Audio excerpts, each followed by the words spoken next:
you. So we talked about how reparations is not just money, it's also the healing of mind and body. We know that trauma is inherited through generations, so I wanted to ask all of you, what does that healing look like that feels more nebulous, more something that's not concrete. So I wanted to look to you. Well, to answer your question, I think it's an ongoing thing. You remember our president mentioned recently that there has to be reparations for colonization of Africa. That was another phase in our history. Before colonization was enslavement and slavery. That in itself is another sort of fight for reparations and restitution. Restitution in the sense that when the human beings were taken out of here, when our ancestors were taken out of here, they had material culture with them. These were stripped. Some of these items that were with them are in museums in Europe. So in the quest for reparation, we need to seek restitution as well, so that those can also be returned with them. I am so powerfully struck by coming here and seeing a plaque of Never Again, when frankly it was only until Brian Stevenson at the Equal Justice Initiative opened the National Peace and Justice Memorial about 4 years ago that I ever saw any site of memorialization that embraced the notion of never again.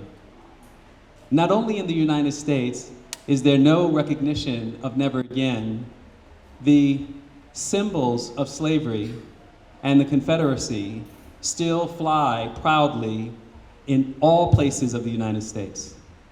My wife and I took our daughter to French Lick, New York, a scratch of dirt in upstate New York that would be completely unremarkable other than beautiful woods and a performing arts camp. And the first time we took our child there in 2016, 17, just as we got off the exit, was a proud Confederate flag on the front stoop of some person's 1,000 square foot shotgun home. So, Leslie, what reconciliation looks like in other places is a state project, a formal commitment by the state to ensure that all of its citizens would learn and come to terms with this history. And that it would invest in that work because it would understand that there is no future of a society that can be liberated from the past without understanding that past. And that's what we're seeing in these other places. Okay, thank you so much for such an enriching panel. My name is Chiza from Zimbabwe. I do agree that the Year of Return is such a great way of trying to reconnect African Americans on the continent. And looking at what Ghana has achieved, I'm wondering to what extent it has helped bridge a sense of us between the Africans on the continent and the African Americans. And if there was ever any sense of betrayal on the part of African Americans who felt that Africans on the continent sold them off, has that helped to bridge that and help everybody see that at the end of the day we're one people and we share the same history? And the last question would be, as we have seen African Americans returning, how has the messaging around what they've been able to do on the continent, how they have integrated, been used to encourage more people to come? Are we beginning to quantify, for example, their contribution to GDP, or just how they're integrating with the people and making sure that message goes around the country and also to other Africans in the diaspora? Since I arrived to Ghana and in hearing you speak about how the lack of unity allowed this in the past, I can't stop thinking about how the lack of unity today you spoke about the African diaspora everywhere, so I'd like to add to her comment, how do we make sure the African community also everywhere in the global south, and specifically Brazil, where there's a very large population and I think a lot of denial is still going on. How do we unite to retell this story and changing how this manifests in the world today? So how these social injustices are still occurring in a new form And I think the lack of unity is contributing to it. So I'd love to hear your thoughts on that. I'm Haitian, by the way, so that experience really made me understand, because I was taught history that really slavery started kind of in the colonies. So everything I studied in school was what was happening in the colonies. So this experience today really showed me that the system started way before, and understanding they were very similar on both sides. So one thing that happened in Haiti, even when we got our freedom, first Black Republic, we still had to pay a debt. And our leaders accepted to pay a debt to the colonizer to be able to take advantage of that freedom, because we were considered that we disrupted their system and we had to pay for that, even after everything that has happened. And one president in Haiti raised that a few years ago, putting a number of $21 billion that France had to pay back to Haiti as a reparation. What ended up happening is that same president was ejected from power by Haitian on top of it. So really my question real quick is, what would be your advice to our leaders who are at the Kennedy School, who are going to be in positions of power?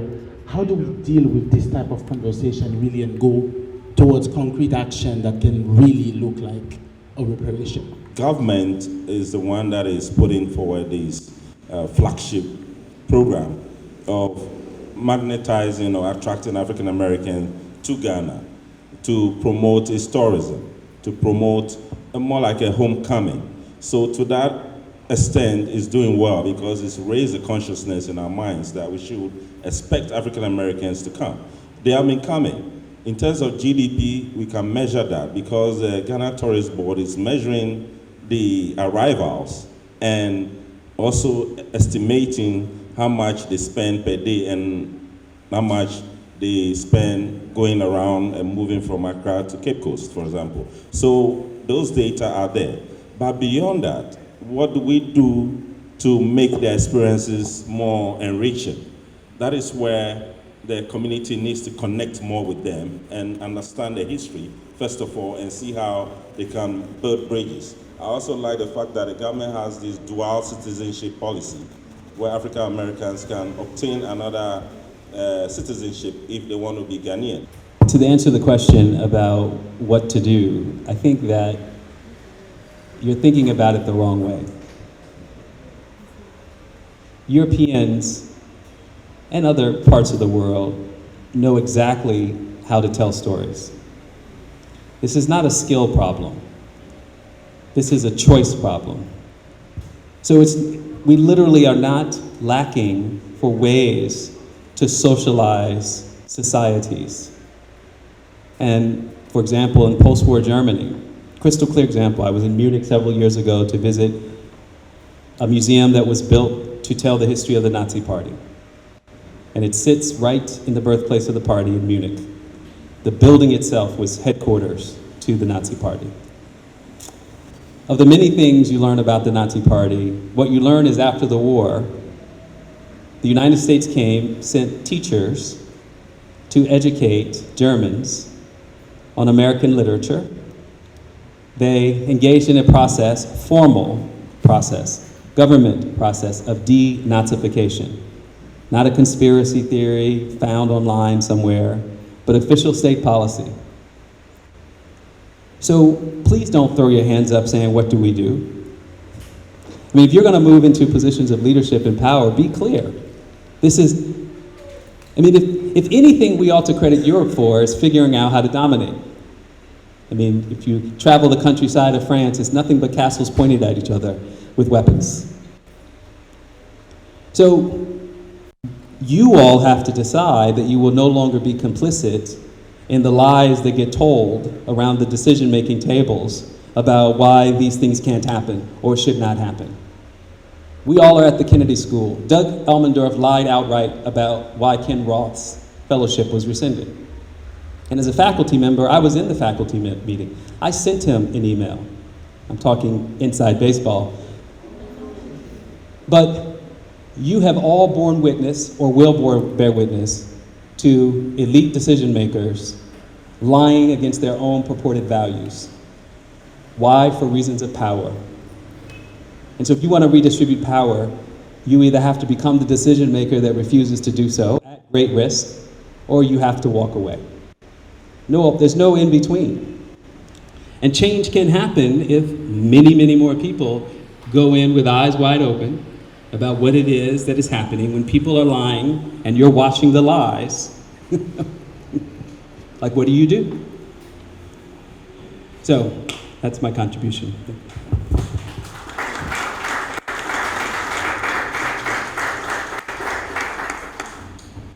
Yeah, I want to tie your question to his question of leadership, why leadership accepted the conditions of independence, and why leadership refused to ask for reparation. Indeed, leadership has been the bane of Africa. And I must say that before Europeans could get hold of us as slaves or captives, the leadership was corrupted. Indeed, I've often said that the word chief is not a Ghanaian name. It's not a Ghanaian title. We call our leaders Nananom, Ahemfo, etc. The word chief, anybody will tell you, is an English word. So to put an English word on a leadership is an imposition. And that is what has been done. Currently, I'm saying that the President of the United States of America knows the results of an election going to be held in Ghana in 2024. They know who is going to be the leader. Such a person will have been compromised long time. If you want power, you do what we do. And so some of such things are beyond the African decision makers. And so it becomes a gradual process to put in efforts for reparations and to reverse payments. In fact, it's not only Haiti that is paying retribution to its former colonial masters or colonial exploiters. We have a case in Africa of Burkina Faso. We have a case in Ivory Coast who still save all their income in the French bank. We have a case in Togo. All the Franco-African countries still have umbilical links with their former colonial exploiters. And so it becomes a clause in the independence discussion. Do you want power? Why was this young man killed, what's his name, in Sankara? Because he refused. He refused. He wanted to reverse the earlier decision by the French to siphon the income of Burkina. We also have a case in East Africa. That gentleman who was killed, his body was immersed in acid. Patrice Lumumba, because he was uncompromising on that effect. And so you realize that if you want your life, you want to succeed, if you want to survive, you need to compromise with these people who have already perpetrated this crime against you and want protection. They want immunity. So they put in an immunity clause. And so to survive, to get to where you want to, you have to accept it, move it forward. I'm sure in about 20, 30 years or even 100 years to come, this discussion will still be going on and people will ask for reparation. It's often said that the vengeance is sweet when it gets cold. So as long as they owe us, we know, yes, they owe us, we will take it. Probably our grandchildren, great-grandchildren will come for it, but definitely they'll come for it. Yeah, thank you.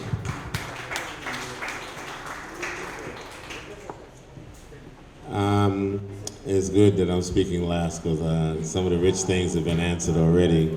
But I will say that just quickly, just a few seconds on the reparations part. I think we should be reminded, as I said before, reparations is only a difficult conversation when it comes to African people being addressed, because every single slave owner in the United States of America received reparations after emancipation for having lost his property.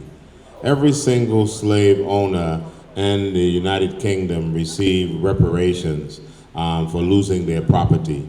That's why I say it's not a hard discussion. It's when African people have had their humanity removed from them, we are not respected as the rest of the human family to say that we have been violated as human beings. And therefore the discussion becomes difficult because it is whether or not our humanity has been restored in the minds of the world.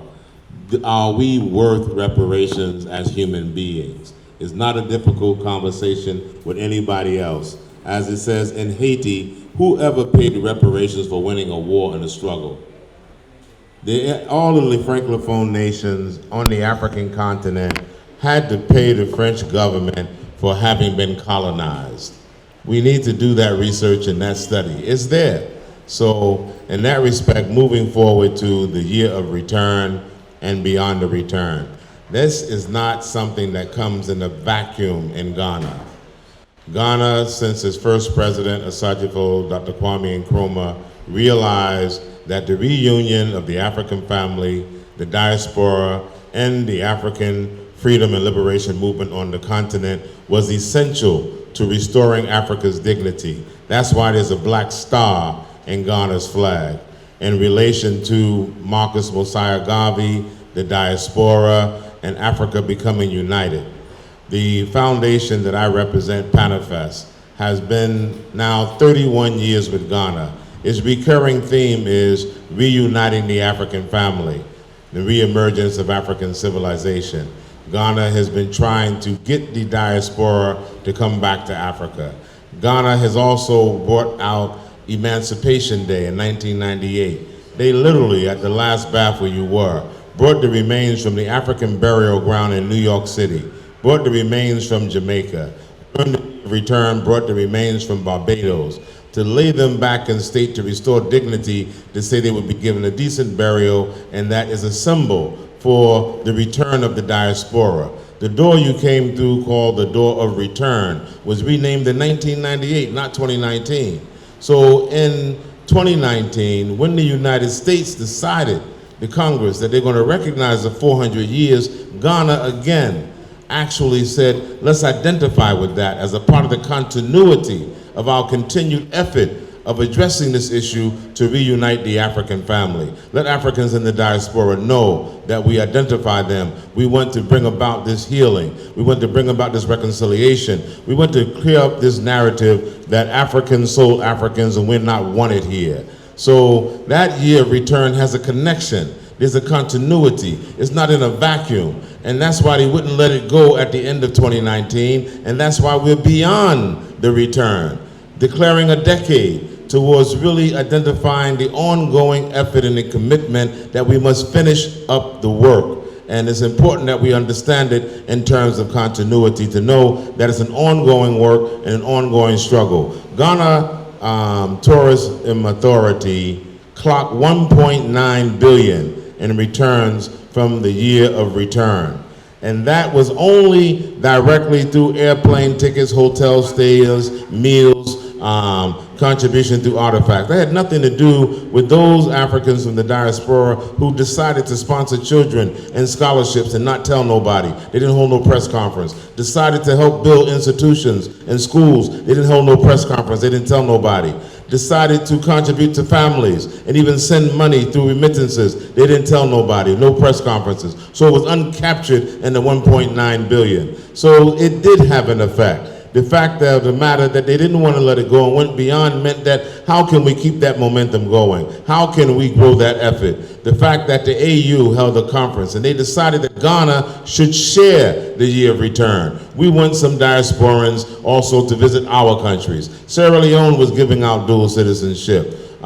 We find that also there are people who got dual citizenship in Gabon. Ludacris and Samuel Jackson, they got their dual citizenship in Gabon. We have other Africans who are now doing AfricanAncestry.com, finding out their DNA. African nations are making policies that if you prove that you come from us, we'll give you your citizenship. So it's not a static. This is an electric movement. This is something that has caught momentum. This is something that definitely can be termed as a success and be termed as something that has turned the narrative, turned a new day, and one I was sharing with some constituents just this week.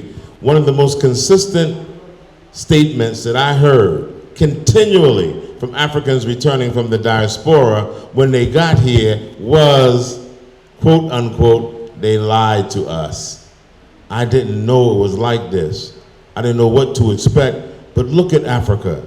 I see poverty, I see challenges, but I had no idea that this was Africa.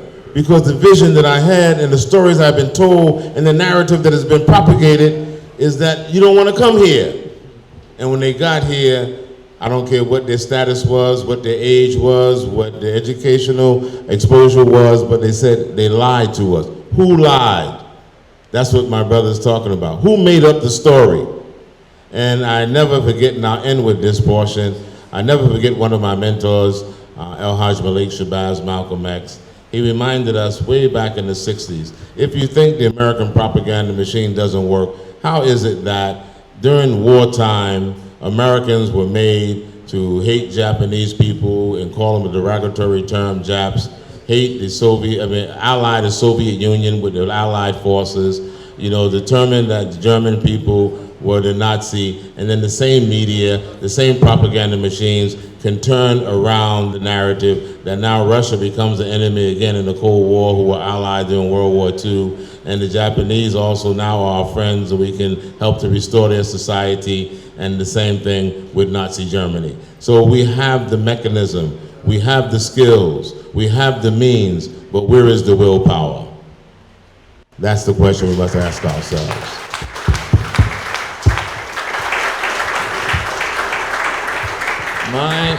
I think my takeaway is that the fight for justice is ongoing, right? And it's manifesting in a lot of ways, Slavery was one, but there's also inequities, against women, against other minorities. And as we use slavery as a starting point, we should ask ourselves, how are we also confronting, the injustices in our lives? So it's a good way to think about, having heard these horrible stories, how do I deal with the injustices that I face in my life? I would like to thank everybody for listening to us. Thank you.